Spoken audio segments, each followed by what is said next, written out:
Rabisco Podcast, uma produção, canal Diversão e Arte. Olá, ouvintes do Rabisco Podcast, aqui é Tom Miranda com mais um episódio do nosso Rabisco semanal. E no episódio de hoje, o tema que eu trago para um debate nosso é espetáculo digital. Que movimento artístico é esse que nasceu com a pandemia? Bom, gente, muitos têm se falado sobre qual nome é esse que se dá ao conteúdo artístico-cultural que temos produzido para o ambiente digital que nasce com a pandemia do coronavírus, a Covid-19, não é mesmo? Uns chamam de teatro online, outros de experiência cênica digital, dentre tantos outros nomes provisórios. Bom, na minha observação, o termo que me parece mais adequado é o espetáculo digital, pois no dicionário o significado de espetáculo vem daquilo que atrai o olhar, a cena, representação pública de alguma coisa, teatro, cinema, dança, música e vários outros, né? Já a palavra digital é o ambiente virtual onde esse produto cultural é consumido, seja numa produção ao vivo, seja numa produção gravada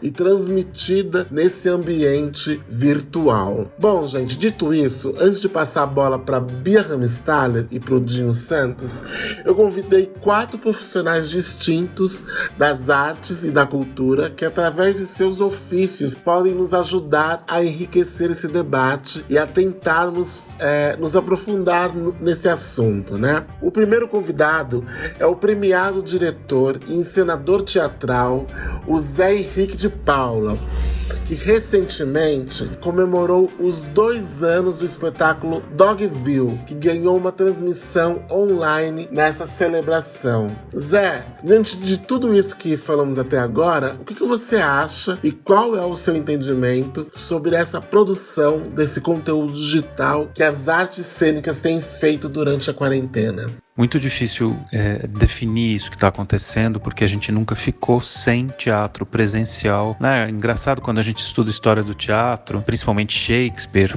mas Molière também, quando a gente, né, estuda essa época, os teatros fechavam, né? A gente estuda muito que eles fechavam por causa da peste bubônica ou outras epidemias, mas tudo isso permanecia no campo teórico, né? No campo do estudo da história. A gente nunca teve uma experiência prática com isso, é a primeira vez.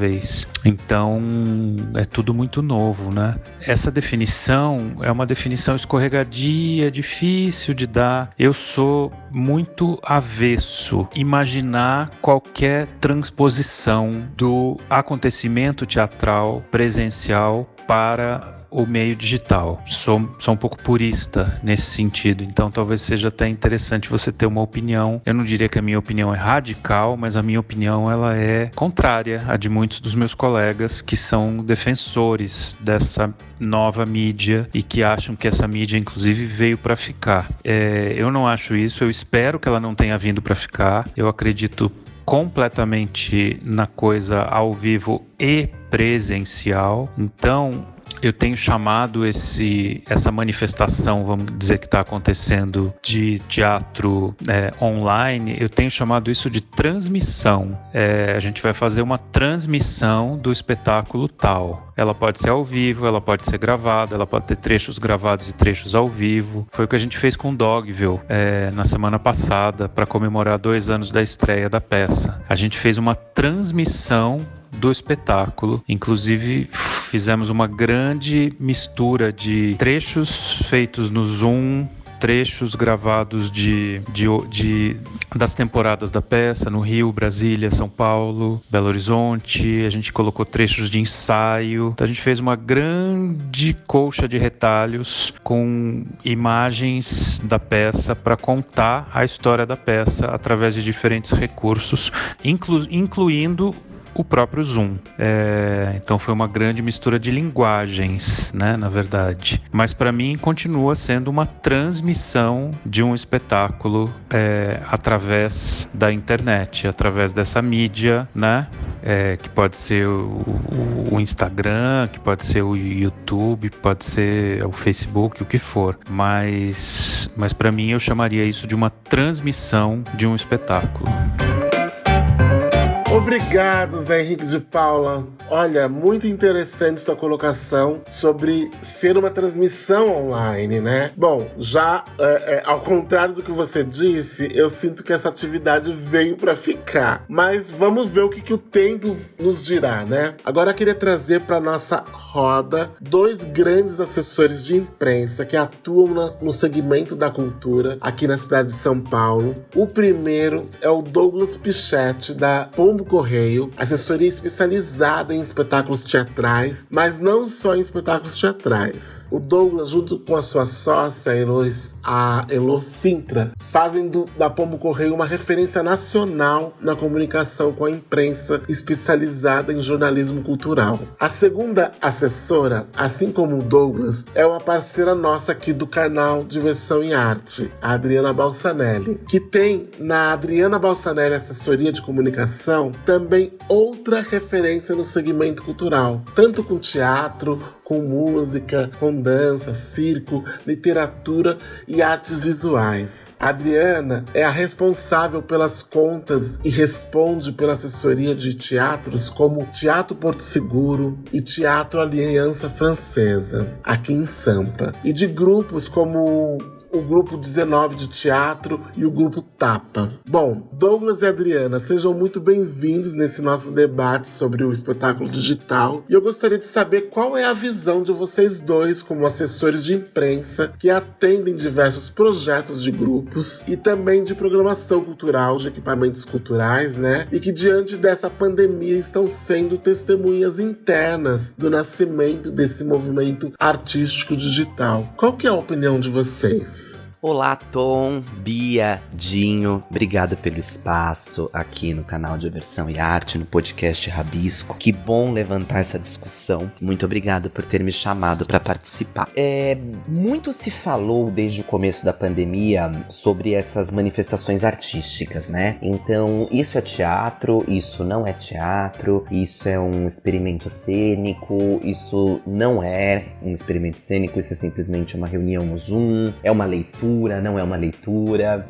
E o que eu acho mais legal é que isso existiu e está existindo. Então, os teatros aqui em São Paulo, eles já podem voltar a ser ocupados. Temos alguns teatros já reabrindo. Só que a produção de eventos, de espetáculos online está muito grande. Tem muita coisa acontecendo, tem muita coisa que ainda vai estrear em dezembro, em janeiro. Ou seja, eu sinto que é uma manifestação artística que vai ficar. E eu não sei como é que isso tem que ser chamado, né? Eu acho que cada artista que faz, cada criador, cada criativo que tá fazendo, que deve dar um nome nisso, né? Então, se isso é um experimento cênico, se é um espetáculo digital, se você sim acha que é teatro, ou um teatro com cenas gravadas, transmitido pelo YouTube, não sei. Acho que você pode chamar do que quiser, desde que você faça. E a gente, como público, tem que estar com a cabeça e com o coração muito aberto para receber esse novo formato. Entender que ele está começando, né? Que começou agora por conta de uma pandemia, mas está de coração aberto de saber que isso pode ficar. Eu acho muito positivo em muitos sentidos, quando você vê um espetáculo que é assistido por pessoas do Brasil inteiro, gente que fala, né? Público, quando abre depois para bate-papo, fala: eu nunca fui ao teatro porque nunca chegou uma peça de teatro aqui na minha cidade. Ou espetáculo que é feito por 5 atores, sendo cada um de um lugar do Brasil e às vezes até fora do Brasil. Então eu acho que essa nova linguagem, ela possibilita muitas novas formas, e isso é muito válido. Do que vai ser chamado, não importa. Acho que a gente tem que ver, a gente tem que assistir, a gente tem que compartilhar e a gente tem que ficar feliz por estar chegando esse novo formato, mesmo que tenha vindo por um motivo muito terrível, que foi o coronavírus. Tá chegando e, na minha opinião, vai se manter, vai ficar para sempre.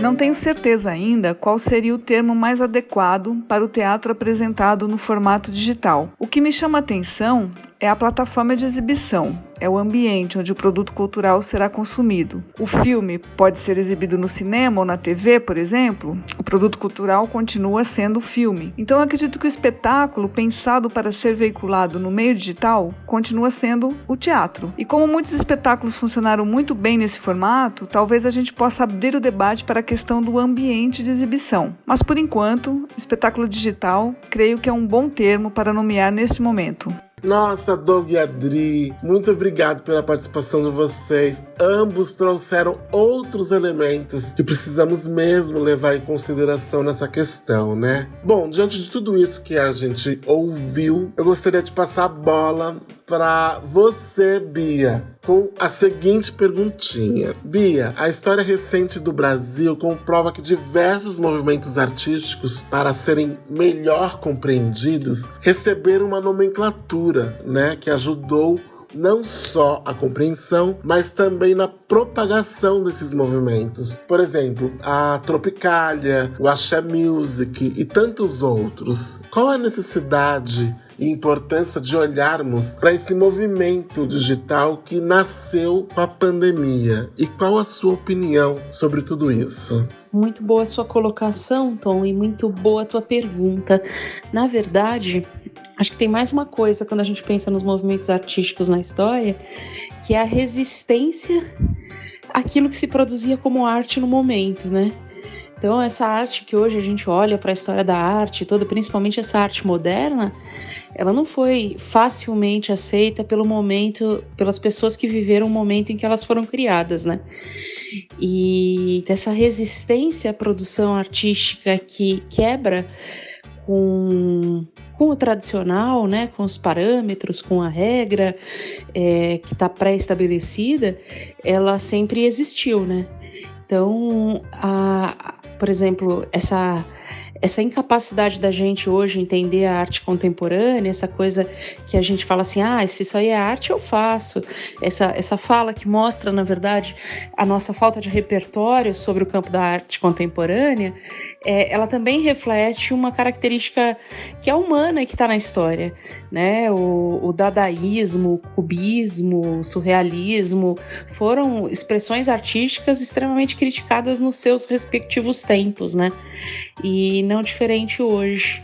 Então eu acho que quando a gente fala disso aí, que é esse conteúdo digital que a gente vem produzindo agora em contexto de pandemia, a gente está também falando de uma coisa que gera resistência. Então tem muita gente que vai dizer que se não é teatro eu não faço, eu não assisto, e que gera uma porção de inquietações na gente, né? Eu acredito que é sim uma expressão artística de alguma coisa que veio para ficar, não veio para substituir. Eu acho que nenhuma expressão substitui a outra, né? Quer dizer, o teatro vai continuar existindo nos mesmos modos e formatos que a gente reconhece e conheceu, mas essa coisa nova que veio, que não é teatro, que não é cinema, ela tende a se estabelecer e ganhar um espaçozinho dela na sociedade contemporânea, né? E eu acho que é muito legal, porque assim, pra gente que mora nos grandes centros, ir ao teatro não é um problema, né? Em geral, a gente tem teatro de graça, teatros mais caros, teatros mais acessíveis, a gente tem para todos os gostos e sempre muito fácil o acesso. Mas para quem mora pelo interior do Brasil aí, muita gente não tem essa possibilidade. E essa outra forma de expressão digital aproximou as pessoas. Não quer dizer que as pessoas estão indo ao teatro porque elas estão acessando o teatro, né, o que a gente tem chamado de teatro online, mas elas estão experimentando essa vivência com esse tipo de arte, que é uma arte cênica também, e que talvez elas não teriam outra chance, né, se não fosse nessas condições que a gente está vivendo hoje, ou teriam poucas chances. Então eu acho que ele se estabelece sim, ele vai ganhar um lugar, e eu não sei ainda que nome dá, né, ele tem essa questão que eu acho bem interessante, que já foi bem abordada na fala, né, dos nossos alguns convidados, e que fala tem diferenças também, né? Essa produção, essa transmissão, essa produção desse conteúdo que é ao vivo ou o que é gravado, né? Então, tudo tem várias questões, na verdade, tem várias classificações que a gente faça dentro dessa análise, né? E o que vai ficar é aquilo que se faz ao vivo, é aquilo que se faz gravado, né? A gente vai conseguir alcançar uma linguagem, entender essa linguagem dessa experiência cênica. Eu gostei muito da fala da entrevista que a gente fez com o Eduardo Tolentino, do Grupo Tapa, em que ele fala que o Grupo Tapa vem estudando essa linguagem e vem experimentando essa linguagem, que eles entendem que esse teatro digital, ele não é simplesmente um teatro feito num palco de um teatro vazio e filmado e transmitido. Ele tem uma linguagem própria, com características próprias que precisa ser entendida. E eles vêm fazendo esses estudos. Quando o Tapa faz isso, o Tapa, na verdade, está entendendo esse processo, né? E ele não vai deixar de ser o Grupo Tapa do teatro, que vai, né, que apresenta lá no Cultura Artística, no espaço deles, onde quer que seja. Ele vai continuar sendo esse Tapa que tem 40 anos de existência, mas ele é também um Tapa que está extremamente conectado com uma realidade vivida hoje, atual, presente, de talvez um futuro, né? Então isso é bem legal. Eu não sei que nome dar, assim, eu não sei que nome eu daria, mas eu acho que é muito importante, sim, que a gente discuta isso agora, porque em algum momento essa coisa que a gente vem vivendo e produzindo vai se mostrar, né? Vai mostrar o que ela é. E aí talvez a gente ache o nome. Vou até reforçar, puxar a tua fala, né?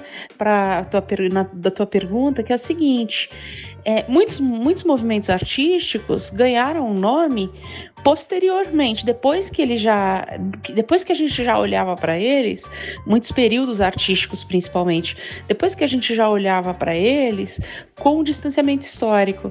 Por exemplo, o barroco, ele não é barroco desde que ele nasceu. Ele era uma expressão de arte que se fazia, que se produzia no Brasil, né? Barroco é no mundo, mas falando aqui do Brasil, no Brasil lá do século XVIII. Mas ele ganha essa nomenclatura de barroco, Europa 17, né? Ele ganha essa nomenclatura de barroco depois, um olhar posterior, olhando para aquele passado, identificando características que são possíveis de serem percebidas mais facilmente com o distanciamento histórico, e aí ele ganha esse nome, né? O período barroco. E outros movimentos também, né? Além desse, estou usando ele como exemplo. Então, essa inquietação da gente procurando pelo nome que vai dar a isso e tudo, acho que é uma inquietação natural, mas é uma inquietação que talvez a resposta só venha mais para frente, quando tudo isso tiver realmente amadurecido, né? Quando essa configuração disso que a gente produz estiver mais clara, mais facilmente, talvez seja mais facilmente lida, e aí a gente consiga compreender isso. Eu queria perguntar pro Dinho, para passar a bola, Dinho, sua opinião, assim, qual que é a sua opinião sobre essa experiência em que você é um cara super antenado com a tecnologia, é um cara da produção de imagem, é um cara muito ligado ao audiovisual, tanto no papel de quem interpreta, né, como ator, como também no papel de quem produz, de quem dirige, de quem edita, essas coisas todas, né? Queria que você tentasse vislumbrar aí, assim, o teu olhar para esse universo dessa produção digital. O que você consegue perceber na construção estética desse novo movimento? Ou seja, você consegue perceber características que são desse novo movimento artístico, que eu estou chamando de movimento, desse novo fazer artístico? Quando o teatro encontra com o cinema numa plataforma digital, quais as características de cada uma dessas áreas que essa experiência traz? Fala aí, galera do Rabisco Podcast, eu, Dinho Santos, chegando aqui. Bia, Tom, como vocês estão? Bia, pensando aqui na sua pergunta, esse momento digital, acho que eu vou voltar um pouquinho no tempo. Lembra quando a gente assistia filmes em VHS? Você tinha uma coisa linear, você assistia, rebobinava, você não tinha muita interação. Depois chegou o DVD, que trouxe uma interação, para o público, ele poder ver trailer, poder ver outros momentos do filme de forma ágil. Depois, o Blu-ray, que aumentou um pouco esse nível de interação, porque você poderia, durante o próprio filme, fazer algumas interações, ver bastidores, ver algum momento de entrevista, isso com o filme correndo, então aumentou o nível de interação. E então chegou o streaming. O streaming deu a liberdade pra gente ver onde quiser, como quiser, e a hora que quiser, quantas vezes quiser. Então o streaming trouxe um outro nível de liberdade. Só que ainda assim é um pouco limitante. E essa junção do teatro, cinema e TV, que a gente acabou sendo meio que obrigado por conta da pandemia a assumir e a ter projetos e a fazer utilizando desse meio, trouxe muita coisa nova e muita coisa que a gente percebeu que não ia funcionar. Por quê? O teatro... o que tem o teatro? O teatro é uma coisa inédita, ele acontece naquela hora. Por mais que você veja o espetáculo mais de uma vez, cada experiência é única, porque ela não se repete. Sempre vai ter um ineditismo daquele espetáculo. Por mais que você veja 1, 2, 3 vezes, sempre você vai perceber mais, conhecer mais, e aquela oportunidade é única. A TV, há um tempo atrás, ainda primava por esse ineditismo, porque se você perdesse um capítulo da novela hoje, só você conseguiria ver novamente numa reprise ou se você gravasse no VHS. Mas agora já perdeu também esse ineditismo. O cinema também perdeu um pouco do ineditismo, porque ele entrou naquele lugar que as pessoas só querem correr para ser os primeiros a ver e comentar nas redes sociais que viram. Porque ela sabe que em seguida ela já vai encontrar disponível online em várias plataformas. O processo ficou muito rápido. Antigamente um filme saía no cinema e você esperava, o ano seguinte, depois do lançamento, para conseguir ter acesso ao filme, seja na locadora e agora no streaming, enfim. Mas agora você tem, é muito inédito, o filme chega no cinema numa semana, quando ele sai de cartaz do cinema, no dia seguinte já está disponível para você acompanhar ele online. Então ele perdeu um pouco o cinema perdeu um pouco essa característica de ineditismo, que é essa coisa de ver unicamente, porque as pessoas correm muito para ver as coisas quando elas são inéditas, quando você sabe e tem consciência que aquela oportunidade pode ser a única, mesmo que o filme daqui 1 ano, 2 anos venha a ter outra plataforma para você vê-lo. E o teatro online, não é esse nome ainda, nem é isso na verdade, bebeu muito nessa fonte de uma forma muito favorável. Eu tenho o exemplo do ex-reality que eu acompanhei por 1 semana, que é uma espécie de espetáculo com um reality show, e ele primou justamente por isso, pelo ineditismo. Eu acompanhei a experiência, participei muito dela, e não tem outra oportunidade. Quem esteve lá, esteve. Eles vão repetir, vai ter uma 2ª temporada, mas não vai ser mais aquela. A gente viveu aquilo de uma forma inédita. O Cara Palavra, também no Porto Seguro, trouxe também esse ineditismo. Você viu e acompanhou o espetáculo de uma forma mágica, e você não sabe se vai ver de novo. Então dá aquele prazer de eu estar vendo algo único. E essa sensação de exclusividade é que faz essa era digital ser interessante. E tem que saber valorizar isso, tem que saber pontuar isso. Porque quem perdeu no tempo essa característica do ineditismo e simplesmente colocou lá o espetáculo gravado no palco, perdeu a linha e não teve o retorno, talvez, esperado. Porque, sinceramente, teatro gravado eu acho horrível. Eu até vejo um ou outro, mas eu não consigo. Porque eu gosto, de ouvir a voz de verdade, eu gosto de estar presente, eu gosto daquilo acontecendo naquela hora, para vibrar junto. E quando ele é gravado, você perde completamente essa sensação de estar junto, de acompanhar no momento que aquilo acontece e que aquele momento é único. Porque aquilo está gravado, né? Você pode repetir 10 vezes a mesma coisa do mesmo jeito, não vai ter qualquer tipo de alteração. Enfim, e eu acho que é isso que um contribui com o outro. Eu acho que ao longo do tempo, lá começando com o VHS, como eu falei, DVD, Blu-ray, streaming, agora com esse momento em que tudo está se conectando digitalmente, é apostar nesse ineditismo e nessa interação com o público, porque o público se sentindo naquilo, se sentindo de verdade, e que aquele momento ele está ali sendo único junto com aquele grupo de pessoas, faz a diferença. Quando o cinema traz essa proximidade da câmera com o ator e o público, é a contribuição do cinema. o teatro com o ineditismo. E a TV eu acho que mais com a situação de lidar com a câmera também. Mas o principal para mim disso é justamente esse fator inédito. Aquilo acontecendo e o público podendo interagir. E principalmente interagir entre si. É muito interessante a experiência quando o público pode interagir entre si, não só com os atores, mas também entre si. Eu fiz vários amigos nesse período de espetáculos que eu tenho acompanhado com o ex-reality. Tem pessoas que eu falo, continuei falando, mesmo após a experiência. Então esses vínculos que são criados e essas possibilidades que esse ineditismo traz é que fazem a diferença nesse momento digital que a gente está vivendo.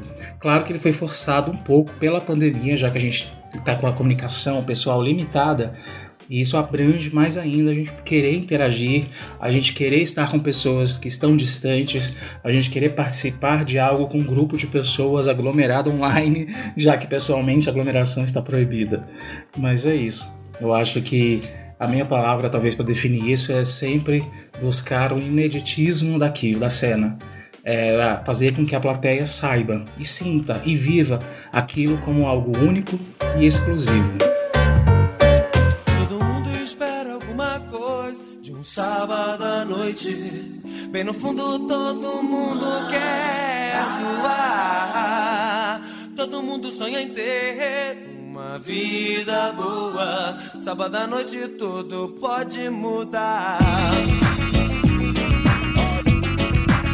Suas dicas culturais no Rabisco Podcast. Um oferecimento Canal Diversão em Arte. A sua identidade digital brasileira. Opa, dica cultural, vamos lá. Olha só, eu vou indicar o ex-reality, tá voltando já logo em breve, com a segunda temporada do ex-reality. Então acessa lá ex-reality.com.br, o Teatro Porto Seguro, e verifica. Acho que começa no dia 22, então busca acompanhar porque a experiência foi genial e divido essa experiência com vocês, confere lá. E outra dica é que chegou no Brasil, começou essa semana, o Disney Plus. E Disney, né? É difícil você falar mal da Disney. Eu gostei muito do aplicativo, gostei muito do programa, gostei muito do que eles trouxeram. Falar do conteúdo é meio repetitivo, porque Marvel, Pixar, Star Wars, National Geographic, é coisas que compõem o Disney Plus, então é coisas de primeira. A interatividade, a navegação, eu achei muito legal, tá muito ágil, tudo muito rápido e fácil. Eles já trouxeram logo de início a separação por perfis e eu achei muito legal porque eu saí do aplicativo no meio de um filme, porque eu tive que sair, blá blá blá. Quando eu abri o aplicativo de novo, o filme começou a passar onde eu tinha desligado, sem eu ter feito nada. Então eu achei isso interessante porque eu fechei a janela no meio de um filme e legal, né? Quando eu voltou, porque eu já passei isso no Netflix de eu estar assistindo um filme, ter que sair, blá blá blá, depois quando eu entro no aplicativo de novo, onde é que raio está o filme? Aí eu tenho que procurar de novo, blá blá blá, é difícil. Não, nem sempre funciona aquela indicação deles ou aquele continuar assistindo deles, às vezes se perde. Mas enfim, eu acho que todos os pontos positivos, por enquanto, para o Disney Plus. Bom, minha dica cultural vai ser assim bem rápida, bem pontual. Vou continuar indicando para vocês porque acho imperdível e todo sábado tem um conteúdo diferente. A mostra de repertório do grupo Tapa. Compra ingresso pelo Simpla, são preços de ingressos super simbólicos. Todo sábado uma peça diferente. É muito bom. Eu tenho assistido todas e tô assim completamente apaixonada por eles. Também indico para vocês, olha só, a gente tá lançando agora nas próximas semanas o nosso próximo curso online, um curso sobre leis de incentivo à cultura, comigo e com a Luanda Escandura. O curso vai ser em janeiro, ele começa em janeiro e pelo Simpla, e em breve a gente vai nos nossos canais aqui de comunicação, inclusive aqui no podcast, divulgar para vocês como é que vocês podem garantir a matrícula de vocês, garantir a vaga de vocês no curso. Um curso bem legal, porque a gente tem formações complementares, né? Então a gente vai promover um encontro de 18 horas, um curso curto, mas muito intenso, né, com relação ao conteúdo, que é um diálogo entre a reflexão e a prática. Para eu fazer eu preciso poder refletir sobre, né? Então, como é que eu faço uso das leis de incentivo, dos editais, inclusive, mas antes de fazer uso, o que eu preciso saber sobre as leis, né? O que eu preciso saber sobre o campo cultural, né? Então, é um diálogo entre reflexão e prática que é bem interessante e muito útil para quem quer aplicar. Essa é a minha dica, é um curso comigo e com a Luanda Escandura.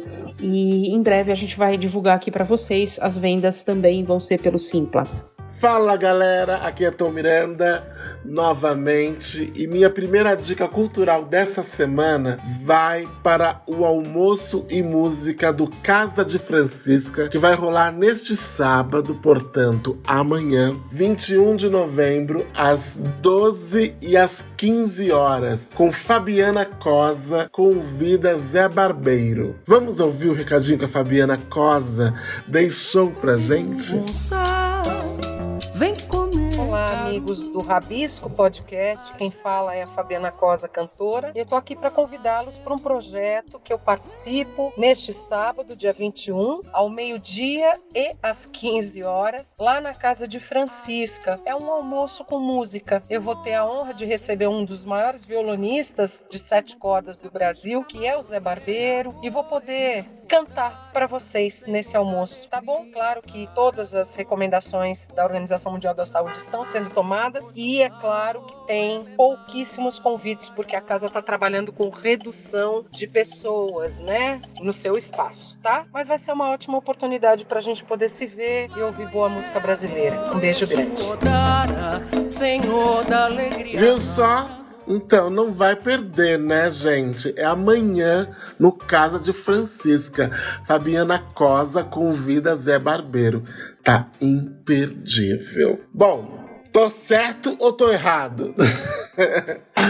Gente, minha segunda dica vem lá do Itaú Cultural, que essa semana, no último dia 18 de novembro, inaugurou a 50ª ocupação da história do Instituto, a ocupação Lima Duarte. A exposição é cercada de efemérides. Além de ser a 50ª ocupação, ela acontece no ano em que Lima Duarte comemora 90 anos de vida e no qual a TV no Brasil completa 70 anos, que já teve aqui um episódio super especial aqui no nosso Rabisco Podcast, né? Gente, depois de mudar a sua estrutura por conta da pandemia, a exposição agora é guiada pelo próprio Lima Duarte com um holograma do ator que recebe o público e leva ele para conhecer algumas estações dessa viagem. Com curadoria do Itaú Cultural, a ocupação Lima Duarte reúne projeções, áudios, figurino e a holografia do ator, abordando a vida pessoal e a trajetória profissional em trabalhos no rádio, televisão, teatro e cinema. É uma imersão fílmica nessa trajetória. Vamos ouvir? Agora você está entrando na terceira estação, a estação da água de tudo, que é o rio. A água que corre, que vem e que vai. Será até lá aí ao lado um espelho d'água que reflete as imagens, estrelas, abundando nos rios de palavras que tecem o imaginário das muitas leituras que me marcaram. Serviço Ocupação Lima Duarte, de 18 de novembro de 2020 a 10 de janeiro de 2021. Concepção e realização Itaú Cultural. Curadoria Núcleos de Artes Cênicas e Enciclopédia do Itaú Cultural. Funcionamento de terça a sexta-feira, das 13 às 19 horas. Sábados e domingos, das 10 às 16 horas. Agendamento obrigatório pelo link simpla.com.br/agendamento IC. Abertura da agenda todas as segundas-feiras a partir das 9 horas, seguindo por toda a semana, com agendamento sujeito à lotação dos grupos. Caso o visitante queira ver uma segunda mostra no mesmo dia, deve verificar a possibilidade de novo agendamento. Permanência do público: 50 minutos em cada exposição. Trata-se de uma limitação de tempo máximo no espaço, que considera os protocolos de periodicidade ludicidade e de limpeza para cada ambiente. Ela era tal que assim se desencantava esse encanto tão terrível. Levantei a mão para me benzer, mas com ela tapei um soluçar e uivei. E adorei. E minha última dica dessa semana é a seguinte. A SP Escola de Teatro celebra neste mês 10 anos de existência e comemora esse marco com a mostra teatral SP 10 anos, que será realizada de 17 a 28 de novembro, com um novo espetáculo todo dia, gratuito e online. Vamos ouvir o recadinho que a Ellen Londeiro, responsável por projetos especiais da SP Escola de Teatro, nos deixou? Olá, eu sou a Ellen Londeiro, coordenadora dos projetos especiais da SP Escola de Teatro. Sobre a mostra teatral SP 10 anos, a gente tem agora do dia 17 de novembro ao dia 28, um espetáculo por dia, todos realizados por egressos ou estudantes da SP Escola de Teatro, né? São companhias teatrais ou grupos que nasceram na escola ou formada por estudantes que passaram pela escola de teatro.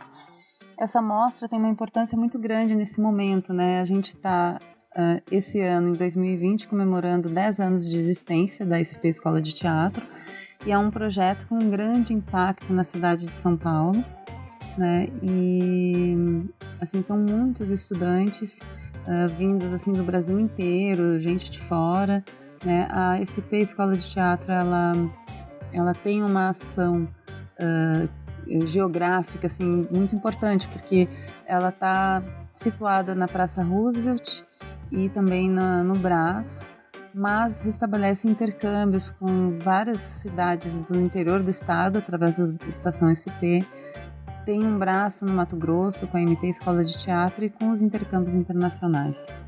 Essa mostra, ela traz coletivos teatrais que representam estudantes de todas as turmas da escola, né? Então, e também várias linguagens teatrais pesquisadas por eles, né? Então, a gente tem desde espetáculos voltados para a linguagem do humor, como o Circo de Bolso.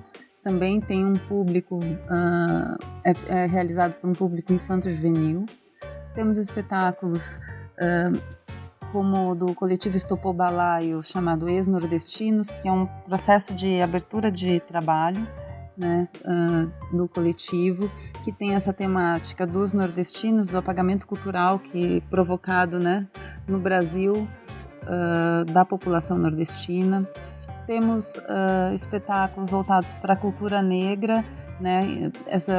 A mostra ela está sendo realizada durante a Semana da Consciência Negra, então esse foi um olhar que a escola teve para a escolha dos espetáculos, né? Então a gente tem Eleguá, Menino Malandro, do Clã do Jabuti, que é um espetáculo que fala sobre o mito do Exu, né? A partir da filosofia cubana, assim, de uma perspectiva de Cuba. Temos Bertoleza, que é um espetáculo da Gargarejo Companhia Teatral, também trazendo a questão da cultura negra para o teatro. E além de vários outros espetáculos, né? Todos os coletivos convidados estabelecem uma relação muito afetiva assim, com a escola e com toda a equipe da escola. O percurso teatral de formação, ele é um percurso que se dá em 2 anos, mas as relações, elas extrapolam os muros da escola, né? A gente tem o Daniel Veiga, por exemplo, que está dirigindo e é dramaturgo do espetáculo A Estrangeira, que encerra a mostra. Atualmente o Dani, ele é nosso formador do curso de dramaturgia e está à frente dessa direção. Então a gente procurou trazer um pouquinho do que tem por aí na cidade de São Paulo e também fora da cidade, dos coletivos teatrais que têm uma conexão afetiva, formativa com a SP Escola de Teatro. muitos ficaram de fora e essa é uma ação que a partir desse ano a gente pretende realizar ela anualmente. Então fica aí um convite para todos e todas, e todes. Se puderem, acompanhem a programação da Mostra SP das Anos no nosso canal SP Escola de Teatro Digital no Simpla. Todos os ingressos são gratuitos e é só retirar com 1 hora de antecedência. Um beijo e vem com a gente! Você ouviu o Rabisco Podcast do canal Diversão e Arte. Nosso programa vai ao ar às sextas-feiras e você o encontra nas principais plataformas de áudio streaming e podcast como a Anchor, Spotify, Deezer, Google Podcast, Apple Podcast e muitos outros. Você encontra todo o nosso conteúdo com os programas, artigos, notícias, críticas, crônicas e tudo mais do universo da arte e cultura no nosso portal canaldiversãoearte.com.br. Inclusive lá você encontra todos os caminhos para nos achar nas redes sociais. O Rabisco Podcast tem apresentação e roteiro de Tom Miranda, Bia Ramstaller e Dinho Santos. Edição de Fred Cunha. Colaboração de Thaís Britor e Vitor Luz. Coprodução Produtora WB. Produção e realização Canal Diversão e Arte. Canal Diversão e Arte, a sua identidade digital brasileira. Você interessado em cultura, arte, diversão? Ouça o podcast Rabisco do canal Diversão e Arte.